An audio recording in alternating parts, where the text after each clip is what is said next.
Hi everyone, कैसे हैं आप सब लोग। आज हम बात करेंगे ईएसए के एक मिशन की विच इज़ एनविजन। क्या है ये EnVision mission? They are planning to reach to Venus. अभी तक हमने मार्स के बारे में, मिशन के बारे में पढ़ा था। लास्ट टाइम हमने जो एक पढ़ा था Voyager which is still going in the universe somewhere. हमने ज्यूस मिशन के बारे में पढ़ा था। ज्यूस क्या था? जो जुपिटर के आइसी मून्स के बारे में जाना था। Today we are going to talk about EnVision. EnVision जो है ये वीनस पे पहुंचने का एक मिशन है ना। वीनस ना एक बहुत ही स्पेशल, हम इसको सिस्टर प्लैनेट बोलते हैं। This is a very very special planet. मैं आपको बताऊंगी कि क्यों इतना स्पेशल प्लैनेट है ये। इसके बारे में हम वन बाय वन देखेंगे। देखो, सबसे पहले विजन है किसका? विजन जो है वो यूरोपियन स्पेस एजेंसी ईएसए जिसको हम बोलते हैं, ये इनका मिशन है जो 2030 में कहीं पे जाके लॉन्च होगा। अभी इसकी प्लानिंग स्टार्ट हुई है, अभी इसको अनाउंस करा गया है। अब क्या होगा, इसका एक पूरा ब्लूप्रिंट बनेगा। उसके बाद में इसमें कुछ एक्सक्लूजन होगा, कुछ इंक्लूजन होगा, फिर इसकी डिज़ाइनिंग होगी, फिर धीरे धीरे इसके इक्विपमेंट्स बनने रेडी होंगे, फिर इन इक्विपमेंट्स का टेस्टिंग होगा, फिर उनमें फिर से टेस्टिंग होगा, और उसके बाद में उसको पूरा असेंबल करा जाएगा और उसको पूरा लॉन्च करा जाएगा। तो ये एरियन 6 रॉकेट पे लॉन्च करा जाएगा। अभी 2030 में लॉन्च होगा, ठीक है। 2030 में एरियन 6 रॉकेट पे लॉन्च करा जाएगा और ये स्पेसक्राफ्ट लगभग 15 महीने, लगभग 1.25 साल लेगा वीनस तक पहुंचने में। और वहाँ पे पहुंचने के बाद ये वीनस, शुक्र ग्रह जिसको हम बोलते हैं, उसकी चारों तरफ ऑर्बिट सर्कुलाइजेशन करेगा, राइट। तो ये ऑलरेडी देखो, ये पहला मिशन नहीं है वर्ल्ड का, ठीक है। ये ईएसए का भी पहला मिशन नहीं है, लेकिन ये बहुत स्पेशल मिशन है। यहाँ पे इसमें हाई रेजोल्यूशन रडार मैपिंग होगी। वीनस को अगर आप देखो ना, तो वीनस बहुत गर्म प्लैनेट है। वीनस का टेम्परेचर बहुत ज़्यादा है, सल्फर का कॉन्सेंट्रेशन, कार्बन डाइऑक्साइड का कॉन्सेंट्रेशन बहुत ज़्यादा है। हाँ, अच्छा, यहाँ पे हम ना एक ग्रीन हाउस गैस का कॉन्सेप्ट पढ़ते हैं। देखो, ग्रीन हाउस गैस का कॉन्सेप्ट मैं आपको बहुत ही सिंपल भाषा में समझाती हूँ कि कोई भी प्लैनेट गर्म क्यों होता है, ठीक है। देखो, मेरी बात यहाँ पे बहुत ध्यान से सुनना। मैं यहाँ पे पहले अर्थ का एग्जांपल लेके आपको समझा रही हूँ। अगर ये चीज़ समझ जाओगे तो बहुत सारी चीज़ें आपको बहुत इजीली समझ आ जाएंगी कि हम क्यों बोलते हैं कि जो ग्लोबल जो ग्रीन हाउस गैसेज है उनका इमिशन नहीं करना चाहिए, क्यों वीनस गर्म है और क्यों मार्स गर्म नहीं है, और क्यों अर्थ इतना बैलेंस्ड गर्म है। ये चीज़ें भी आपको समझ आ जाएगी। नाउ देखो, एक हीट बैलेंस का कॉन्सेप्ट होता है। हीट बैलेंस के कॉन्सेप्ट में क्या होता है कि जितनी हमको सोलर से सोलर इंसोलेशन मिल रही है, उतनी ही यहाँ से इसको री रेडिएट करके वापस आसमान में या आकाश में या अंतरिक्ष में पहुँचा दी जाती है। नाउ सूरज से जो रेडिएशंस हमको मिलती है ये होती है short wave radiations, right. Short wave radiations. Earth से जो रेडिएशंस निकलती हैं वो होती है लॉन्ग वेव रेडिएशंस, राइट। जो वस्तु जितनी ज़्यादा गर्म होगी उतना ही शॉर्ट वेव रेडिएशन वो भेजेगी। तो सन बहुत गर्म है, शॉर्ट वेव रेडिएशन भेजता है। अर्थ उतना गर्म नहीं होता है तो लॉन्ग वेव रेडिएशन भेजता है, तो लॉन्ग वेव रेडिएशन जाता है। नाउ जब ये रेडिएशन जाती है तो अर्थ के चारों तरफ एक एटमॉस्फेयर है।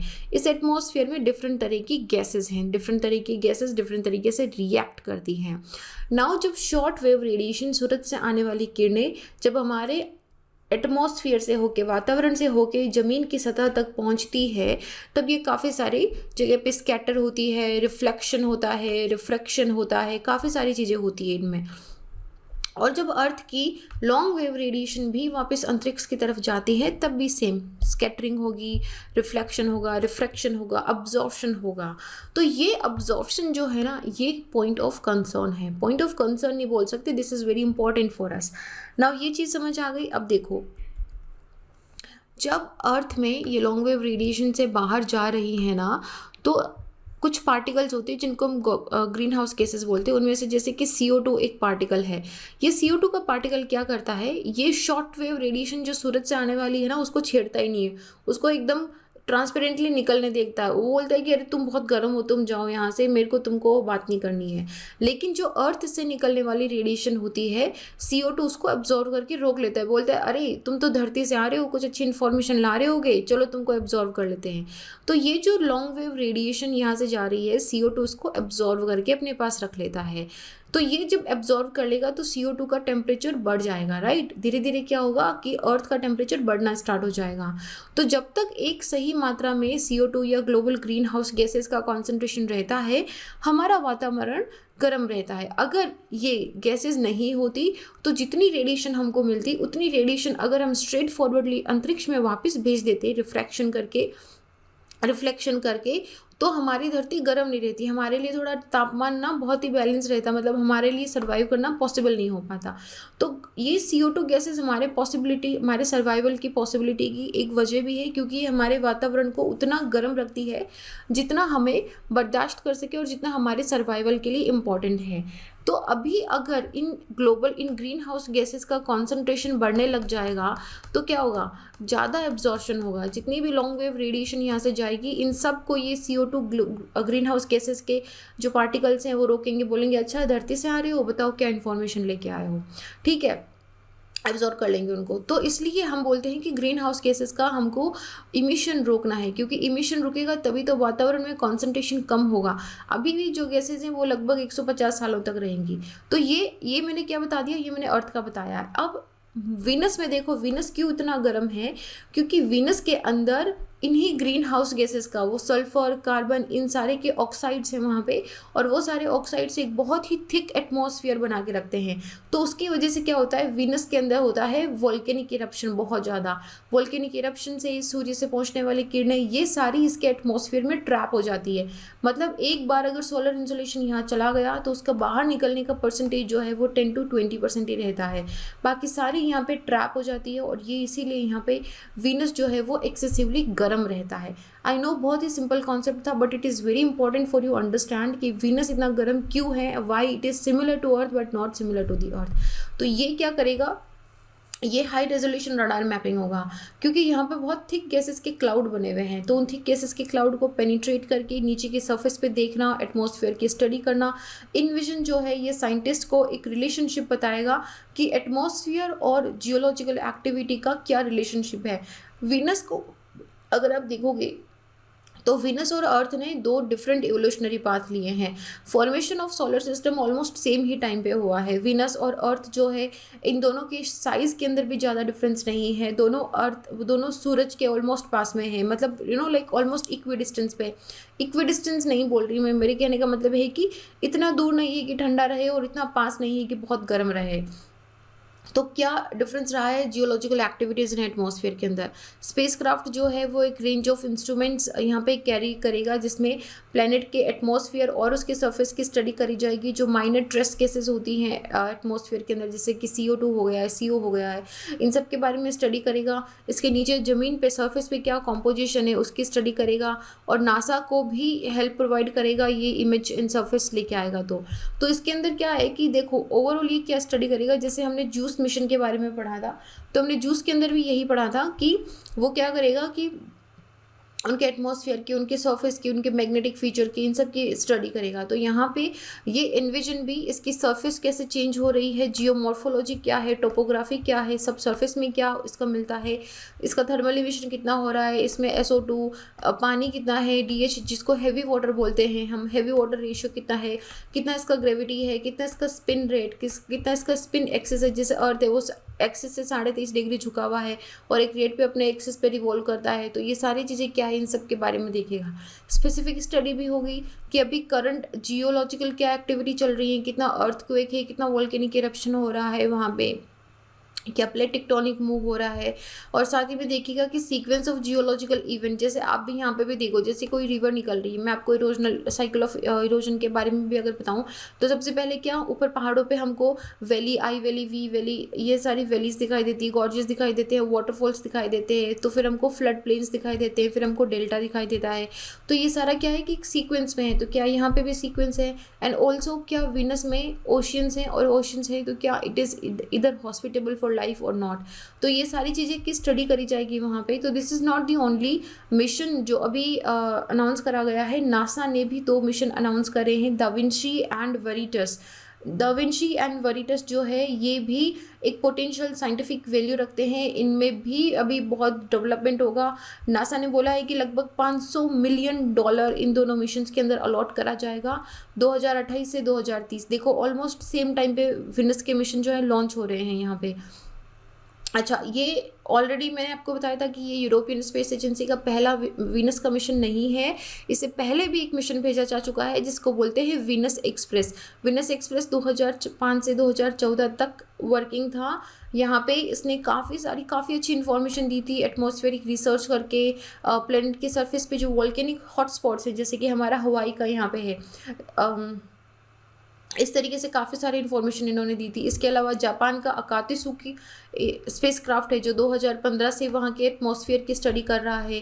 रशिया के Venera series of space craft 1967-83 में, वेगस 1 and 2 इन 1985 में, काफ़ी सारे रशिया के गए हैं। Even we are also planning for a orbiter. हम यहाँ पे शुक्रयान भेजेंगे। वीनस इस शुक्र ग्रह, और शुक्र ग्रह से आया हमारा नाम शुक्रयान, तो 2024 में हम भी उसको शुक्रयान को लॉन्च करने का प्लान कर रहे हैं। तो क्वेश्चन इसकी क्या ज़रूरत है? जैसे कि मार्स में हमने क्वेश्चन पूछा था, जैसे कि जुपिटर में हमने क्वेश्चन पूछा था, जैसे कि अंतरिक्ष में हमने क्वेश्चन पूछा है, why there is a need to study, why पहला क्वेश्चन, मतलब मैं जब प्लेनेटरी साइंस में वर्क करती थी तो मुझसे हमेशा जब भी मैंने मॉक इंटरव्यू दिए, इवन रियल इंटरव्यू में ये नहीं पूछा, बट मॉक इंटरव्यू में मुझसे हर बार एक सवाल पूछा जाता था कि क्यों इतने पैसे देना ज़रूरी है। मतलब you are giving $500 million, you are giving $800 million to सब मिशंस, जो अभी पता नहीं तुम्हारे अभी 8% कोई काम नहीं आ रहे हैं, और धरती पे इतनी भूखमरी है, इतने सारे वॉर चल रहे हैं, इतनी सारी ये चीज़ें चल रही है, why don't you invest that money into something else. तो देखो इसके दो आंसर होते हैं। We are the answer of every curiosity, right. अगर हमने बहुत शुरू से ये चीज़ें सोची होती तो आज कभी भी हम इतना एडवांस नहीं कर पाते। This curiosity is what makes us evolving. This curiosity is what makes us a better human every time. And second चीज़ें, जो ये scientific डेवलपमेंट्स होते हैं तो वो सिर्फ इंटरप्लेनेटरी या फिर स्पेस मिशन के लिए ही काम नहीं आते हैं, उनको रियल टाइम एप्लीकेशन में भी यूज़ लिया जाता है। जैसे कि मैं आपको कभी हम उस बारे में डिस्कशन करेंगे, बहुत लंबा लेक्चर हो जाएगा या नहीं। तो कमिंग टू द क्वेश्चन कि वीनस का स्टडी करना क्यों ज़रूरी है। देखो वीनस और अर्थ जो है ना, ये सेम टाइम पे आए लेकिन दोनों ने बहुत डिफरेंट इवॉल्व करा। तो क्या रीज़न है? वीनस जहाँ पे hottest planet of the solar system है, मरकरी होना चाहिए, लेकिन मरकरी क्योंकि सूरज के सबसे पास में है तो मरकरी होना चाहिए था हॉटेस्ट, बट मरकरी नहीं है। It is the Venus which is the hottest planet in the solar system. और ये पूरा एक थिक क्लाउड से कवर है जिसके अंदर हीट ट्रैप है, जैसे मैंने आपको ग्रीन हाउस गैस वाला कॉन्सेप्ट बताया था। तो साइंटिस्ट ये स्पेकुलेट करते हैं कि वीनस पे जो एग्जिस्टेंस ऑफ लाइफ है ना, वो कहीं ना कहीं डिस्टेंट पास्ट में रही है। And there is a possibility कि अगर हम इसकी टॉप लेयर ऑफ क्लाउड में एक बार हम इसमें एंटर हो जाएं, लाइफ जो है ये हो सकता है कि क्लाउड के अंदर भी एग्जिस्ट करती हो जहाँ पे टेम्परेचर लेस एक्सट्रीम है। देखो एक चीज़ होती है पॉसिबिलिटी ऑफ लाइफ के लिए कुछ क्राइटेरियाज होते हैं, जैसे कि मतलब हो सकता है कि वोल्केनो के अंदर भी लाइफ करती हो एग्जिस्ट, लेकिन अभी तक जितनी हमारी अंडरस्टैंडिंग है उसके हिसाब से हम ये समझते हैं कि कुछ पर्टिकुलर क्राइटेरियाज होते हैं जहाँ पे लाइफ इवॉल्व करती है, ठीक है। तो जैसे वीनस की सरफेस पे टेम्परेचर एक्सट्रीम है, जैसे वोल्केनो के वेंट में या लावा के अंदर जब टेम्परेचर एक्सट्रीम होता है, then we don't find the possibility कि यहाँ पे लाइफ सर्वाइव कर सकती है क्या। लेकिन जैसे जैसे लावा ठंडा होने लगता है तो वहाँ पे क्या लीचेंस एंड मॉसेस आने लग जाते हैं, धीरे धीरे लाइफ इवॉल्व करती है। सिमिलरली वी अंडरस्टैंड कि वीनस के जो अपर सरफेस में जो क्लाउड है, जहाँ पे टेम्परेचर कंपैरेटिवली कम है, वहाँ पे देयर इज अ पॉसिबिलिटी कि हमको कोई बैक्टीरियल लाइफ मिल सकती है। 2020 में हमारे यहाँ के साइंटिस्ट हैं, इन्होंने एक प्रेजेंस ऑफ फॉस्फीन भी रिलीज़ करी थी। फॉस्फीन जो है ये एक ऐसा केमिकल कंपाउंड है जो बायोलॉजिकल प्रोसेस से ही रिलीज हो सकता है, only and only via biological process. तो यहाँ पे ये क्वेश्चन काफ़ी अभी प्रोमिनेंट है। अभी आने वाले जितने भी मिशन है उन सब में, जैसे मार्स में हम रोवर भेज के हम देखते हैं कि क्या लाइफ है या नहीं है। तो सिमिलरली आने वाले टाइम के अंदर मिशन वीनस के अंदर भी हम इस तरह के मिशन भेजेंगे जहाँ पे we will look for the biological process. तो क्या हिस्ट्री रही है वीनस की कि ये अर्थ से बिल्कुल चेंज हो गया है? क्या ऐसा कैटास्ट्रॉफिक इवेंट रहा था कि पूरा इसमें ग्रीन हाउस इफेक्ट इतना इतना एक्सट्रीम हो गया है? क्या वीनस अभी भी जियोलॉजिकली एक्टिव है, मतलब क्या अभी भी वहाँ पे प्लेट टेक्टोनिक हो रहा है, प्लेट्स कोलाइड हो रही हैं, डाइवर्ज हो रही है? क्या अभी भी वहाँ पे अपलिफ्टमेंट हो रहा है? क्या वीनस में अभी भी कोई ओशन है? क्या लाइफ सस्टेन करती है? टेरेस्ट्रियल प्लैनेट्स का इवोल्यूशन किस तरीके से हुआ है? इन सारे आंसर्स का मिशन दिया जाएगा। नासा के दो हैं, दा विंची प्लस एंड वेरिटस। तो दा विंची प्लस जो है it stands for the deep atmosphere Venus investigation of noble gases chemistry and imaging. पूरा नहीं याद रखना है, बस इतना याद रख लो। दा विंची किसका है? नासा का है। किसके लिए है? वीनस के लिए है। तो ये फर्स्ट यूएस लेड मिशन था प्लेनेट का 1978 में, अभी ये प्लस हो गया है। It will try to help us understand कि वीनस का जो कॉम्पोजिशन है वो कैसा है, प्लेनेट कैसे फॉर्म हुए हैं, कैसे इवॉल्व हुए हैं। ये मिशन काफ़ी एक it consist a descent sphere, जहाँ पे प्लेनेट में थिक एटमॉस्फेयर में इससे पास होगा, मतलब ये एकदम ऐसे गोले की तरह है और ये काफ़ी थिक बना हुआ है, ठीक है। तो ये पूरे इसके एटमॉस्फेयर से नीचे पास होगा, ऑब्जर्वेशंस लेगा, इसकी नोबल गैसेस को मेजर करेगा और हमारे पास डेटा भेजेगा। जब ये रिटर्न करेगा it will also try to send, it will not come back to our planet, but ये कोशिश करेगा कि हमारे पास हाई रेजोल्यूशन फोटोग्राफ जो इसकी जियोलॉजिकल फीचर्स हैं उनकी भेज सके, जिनको हम टेरेसिस बोलते हैं। टेसेरेस क्या होता है? टेसेरेस है ना, टेसेरेस जो है वो अर्थ के कॉन्टिनेंट के बराबर होते हैं, इनको हम टेसेरेस बोलते हैं वहाँ पे, टेसेरे। तो ये बताता है कि जिस तरीके से अर्थ में प्लेट टेक्टोनिक चलती है, जैसे हम पढ़ते हैं ना कि हमारी लिथोस्फेरिक प्लेट्स हैं जो मूव करती हैं, जिनकी वजह से अर्थक्वेक एंड वोल्केनोज आता है। तो सिमिलरली वहाँ पे जो ये प्लेट्स हैं इनको हम टेसेरेस बोलते हैं, ये वहाँ पे होनी चाहिए। और दूसरा नासा का मिशन है VERITAS. VERITAS stands for Venus emissivity radio science InSAR topography and spectroscopy. ये वीनस की जियोलॉजिकल हिस्ट्री की स्टडी करेगा कि क्यों ये, जिसको हम सिस्टर प्लैनेट बोलते हैं, ये अर्थ से इतना ऑपोजिट है। तो ये वीनस के चारों तरफ ऑर्बिट करेगा। इसमें एक रडार इंस्ट्रूमेंट होगा जो पूरे इसके टोपोग्राफी का 3D एक मैप बनाएगा, ताकि हम प्लेट टेक्टोनिक और वोल्केनिज्म अगर स्टिल एक्टिव है वहाँ पे तो उसकी स्टडी कर सकें।